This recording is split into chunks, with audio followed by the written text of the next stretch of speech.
खाना था जहाँ के नियम कायदे कानून कुछ अलग होते थे।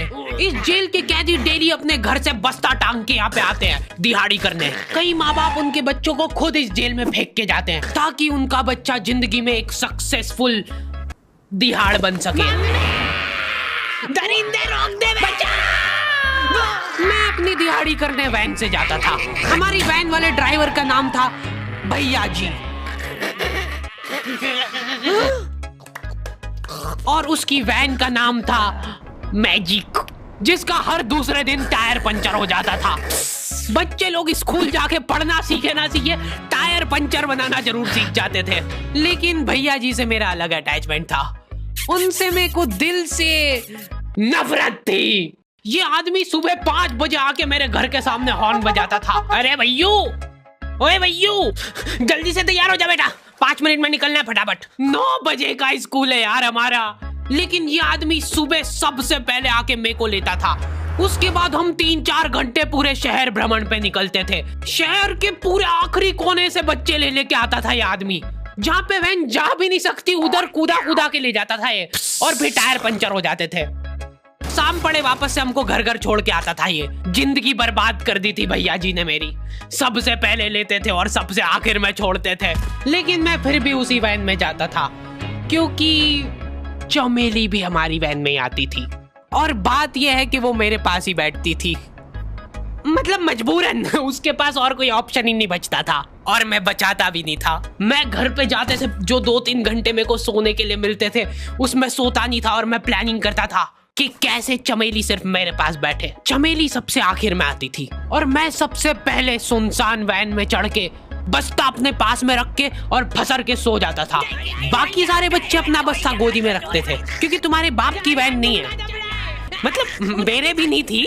पर मेरे ऊपर भैया जी को तरस आ जाता था कि बेचारा 5 बजे से आया है, तो वो सोने देते थे। अरे कैसे चला रहा है ये गाड़ी? रुक जा, गाड़ी चलाना नहीं आती क्या? देखो, आदमी इतना तभी चिढ़ता है जब उसकी जिंदगी में कोई लड़की ना हो। नहीं है ना? नहीं, मैं समझ सकता हूँ लड़की ना होने का दुख दर्द। मैं भी किसी जमाने में लड़कियों की तलाश में गली मोहल्ले भटकता था। फिर एक दिन मेरे पास से वो निकली। जैसे ही मैंने हैपन खोल के देखा उसकी आईडी मेरे फोन पे चमक रही थी। हैपन ये एक रियल लाइफ डेटिंग ऐप है। यहाँ पे तुमको वो लोग मिलेंगे जो तुम्हारे आस पड़ोस से निकले हो कभी ना कभी। 100 किलोमीटर दूर रहने वाले लोगों से बात करके फायदा ही क्या जब तुम मिल ही ना पाओ। और अगर तुम्हारी घिनौनी शक्ल देख के यहाँ पे तुमसे कोई प्यार मोहब्बत नहीं भी करता है तो तुम फ्रेंडशिप तो कर ही सकते हो फिर भी। So go and check it out happen. Link is in the description. लेकिन मैं सोता नहीं था। मैं आंख बंद करके चमेली के घर का इंतजार करता था। तो क्योंकि चमेली आखिरी में आती थी तो वैन पूरी पैक पुक हो रखी होती थी। बच्चे बाहर उबल रहे होते थे और मैं अपना बस्ता पास में रख के एक्टिंग देखो एक्टिंग। और जैसे ही वो आती थी, हड़बड़ाना नहीं, ऐसे टाइम पे हड़बड़ाते नहीं है कि फटाफट बैग उठाया और आओ इधर बैठो जल्दी। मत करना ये हरकत, भाग जाएगी वो। ठरक नहीं झलकना चाहिए जरा सिक भी, एकदम सटल रखना है। क्या हुआ? और कहीं जगह नहीं है क्या? तेरे मुंह में मूत दूंगा मैं। अच्छा ठीक है, इधर ही बैठ जाओ। देख रहे हो एक्टिंग देखो तुम लौंडे की।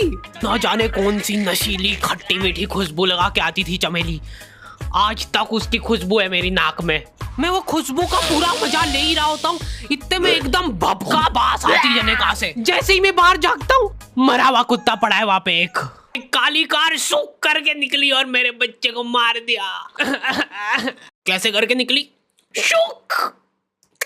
ऐसे नहीं निकली थी, मैं यहीं पे खड़ा था, वो कार आई थी और जैसे ही वो बच्चा नीचे आया तब वो खड़ा, वो बच्चा चिल्लाया और फिर कार शूक करके भाग गई। उधर कुछ बच्चे ऑटो रिक्शा से भी आते थे स्कूल। ऐसा लगता था कि पूरे स्कूल के बच्चे इस एक ऑटो रिक्शा में ठूस ठूस के ले जाता है वो। ये ऑटो वाले और भैया जी दोस्त थे और अब ये बीच सड़क पे रेसिंग लगवा रहे हैं। इनकी गाड़ियां उबला रही है बच्चों से, फिर भी नहीं मान रहे ये लोग। नहीं जीतूंगा। स्कूल जाके वो पीछे मुलट के देख रहा है तो एक बच्चा नहीं बचा उसके ऑटो रिक्शा में। हमारे भैया जी बेचारे पीछे से उनके गिरे हुए बच्चों को उठा उठा के ला रहे थे। ये सब हरकतें करके हम लोग जैसे तैसे कैद खाना पहुंच जाते हैं।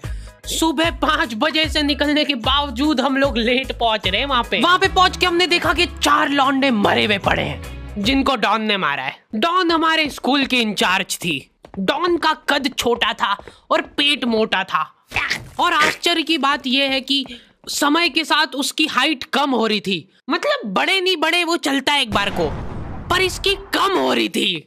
डॉन बहुत स्ट्रगल करके कार से स्कूल आती थी खड़े होके, क्योंकि बैठ जाए तो उसको सामने की सड़क नहीं दिखती थी। वो अलग बात है, खड़े होके भी पूरा नहीं दिखता था। हर रोज 2-4 कुत्ते कुचलते हुए आती थी वो। फिर मेरे को समझ आया कि रास्ते में जो कुत्ते दिखे थे वो डॉन इस कैद खाने में छत पे बैठी रहती थी स्नाइपर लेके। कोई भी कैदी कुछ गलत गतिविधि करता हुआ दिखता था तो वहीं पे, मैडम इनकी लाश का क्या करना है? अरे ये तो आपको पता ही है। कहाँ रह गए थे यार झमू दीदी, फटाफट ये खून वून साफ करो। झमू दीदी बुलेट से स्कूल आते थे और ये अफवाह फैली हुई थी पूरे स्कूल में कि उनके घर पे मर्सिडीज भी है, लेकिन झमू दीदी हम्बल रहना पसंद करते हैं। ऐसा कहा जाता था कि ये स्कूल ऑन पेपर झमू दीदी के नाम पे ही है, पर वो हम्बल रहने के लिए यहाँ पे झाड़ू पोछा लगाती है। वैसे मैडम इन्होंने करा क्या था? गैर कानूनी पेन फाइट का सट्टा खेलते थे ये लोग क्लास में। उससे मेरे को प्रॉब्लम नहीं है, मेरे को क्यों नहीं? हाँ, हमारी क्लास में पेन फाइट का सट्टा चलता था। हमारे इधर जो लौंडा पेन फाइट में जीतता था, सामने वाले का पेन उसका हो जाता था। कुछ बच्चे अपना सब कुछ दांव पे लगा देते थे और कर्जे में डूब जाते थे। फिर भी वो लोग हार नहीं मानते थे और अपने दोस्त से पेन उधार लेके खेलते थे और वापस हार जाते थे। तो अब क्लास में कुछ बच्चों के पास पोटला भर के पेन पड़ा है और कुछ बच्चों के पास पेन ही नहीं है। पेन इस कैद खाने की करेंसी थी, जिसके पास जितने महंगे पेन वो उतना रईस। यहाँ पे ब्लैक में पेन इधर उधर होते थे। नॉर्मल लोगों के पास होते थे 5 रुपए वाले जीफी जेल, जो कि तुम एक पन्ने पे लिखोगे तो पीछे 10 पन्ने तक छप जाएगा। और उनसे भी गए बीते लोग होते थे जो 3 रुपए वाला यूज एंड थ्रो लेके आते थे और उससे भी उनकी अच्छी राइटिंग आ जाती थी। बहुत चिढ़ मचती थी यार मैं कौन से। और कुछ चुनिंदा रईस लोग होते थे जिनके पास होता था ट्राईमैक्स। हर बच्चे का सपना होता था कि उसके पास एक ट्राईमैक्स हो, साथ में आसपास 2-4 लड़कियां हो। मेरे को प्लीज मेरे को यहाँ पे ऑटोग्राफ दे दो। ये लो ट्राईमैक्स किंग के, ये ट्राईमैक्स क्या बात कर रही है? सही में एकदम रईस लोग ही अफोर्ड कर पाते थे ट्राईमैक्स। वो बाबड़े भी एक एक अक्षर लिख के रिफिल खोल के देखते थे। खाली हो रही है तो एक बार एक रईस बच्चे का ट्राईमैक्स चोरी हो गया। पूरे स्कूल में हाहू मच गई थी। वो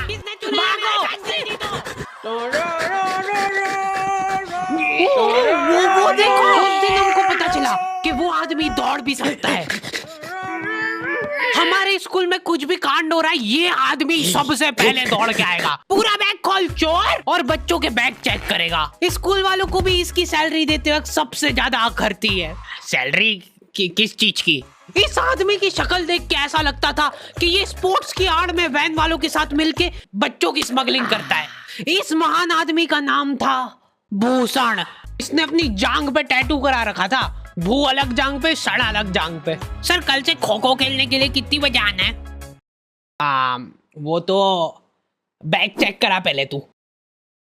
इन्होंने पूरे कैद खाने के कैदियों को लाइन से खड़ा कर दिया है। पेन हमारी क्लास के बच्चे का गुमा है और पूरे स्कूल में ढूंढ रहे हैं लोग। आखिरी में पता चलता है कि वो बच्चा घर पे भूल के आ गया था उसका पेन। सॉरी बेटा, एक फेट में मुंह देगा।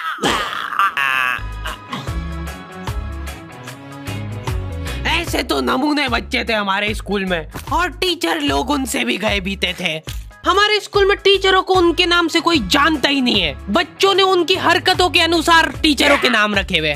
हमारे इंग्लिश वाले टीचर का नाम था छोटा भीम। इससे चिड़चिड़ा आदमी मैंने आज तक नहीं देखा।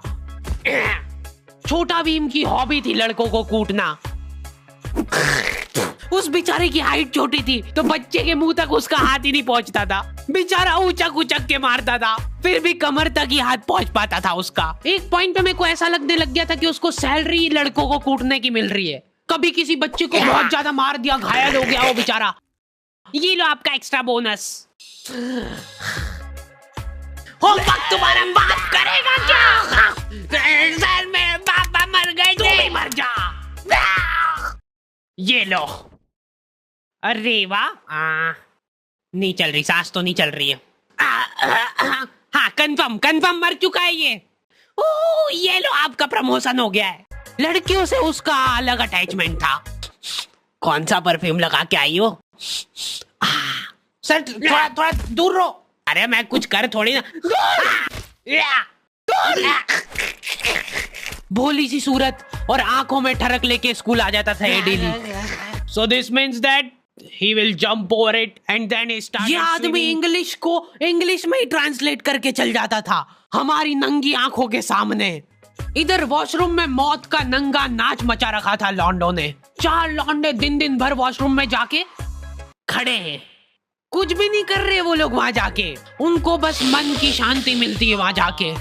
अगले दिन उन चारों ने प्लानिंग करी, कुछ तो प्रोडक्टिव करते यार वहां जाके। अगले दिन वो सब पानी की बोतल लेके गए। अब वो पानी पी पी के हाथों हाथ मूत रहे हैं। और ये टीचर लोगों को प्रॉब्लम क्या है, बच्चे अगर वॉशरूम जा रहे हैं तो एक गया है तो अभी दूसरा नहीं जा सकता है।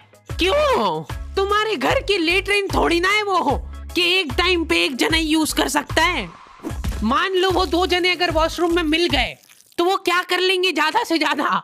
भाई यहाँ का बल्ब निकाल लेते हैं ना। हाँ निकाल लो, फीस भरी है अपन ने। लॉन्डो को ऐसा लग रहा है कि इन्होंने फीस भर के पूरा स्कूल खरीद लिया है। 10 लॉन्डे कॉरिडोर में छाती चौड़ी करके चल रहे हैं प्रिंसिपल के सामने।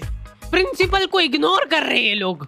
इनको ऐसा लग रहा है कि इन्होंने फीस भर दी है तो प्रिंसिपल इनके पैर पड़ेगी। उनमें से आधों ने फीस भरी भी नहीं है। हमारा स्कूल बिल्कुल सेफ नहीं था।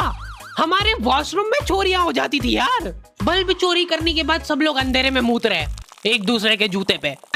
उधर कर। उसके बाद पूरे वॉशरूम में कुछ दिख नहीं रहा है चोरी करने का। तो ये लोग हाँ नल उखाड़ के ले गए। नल कौन ले जाता है? कभी वो मछली वाले साबुन चोरी हो जाते थे, कभी ये फिनाइल की सफेद गोली को माउथ फ्रेशनर समझ के खा जाते थे। भाई इसको चबा मत, इसको चूस, ज्यादा देर तक चलेगी ऐसे। ठंडक हो रही भाई, ठंडक।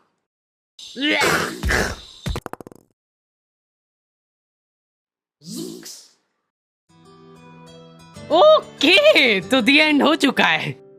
होपफुली तुम लोगों को ये वीडियो पसंद आई होगी। अब कोई भी रोएगा नहीं। किधर गया? वो मर चुका है। लो भाई तुमको जो चाहिए था ले आया हूँ मैं। अपने दोस्तों को ब्लैकमेल करो उनकी गंदी फोटोज दिखा के कि उनको ये वीडियो मजबूरन देखना पड़े। बाकी अगर तुमको इसका सेकंड पार्ट चाहिए तो 2.5 लाख लाइक्स कर दो फटाफट।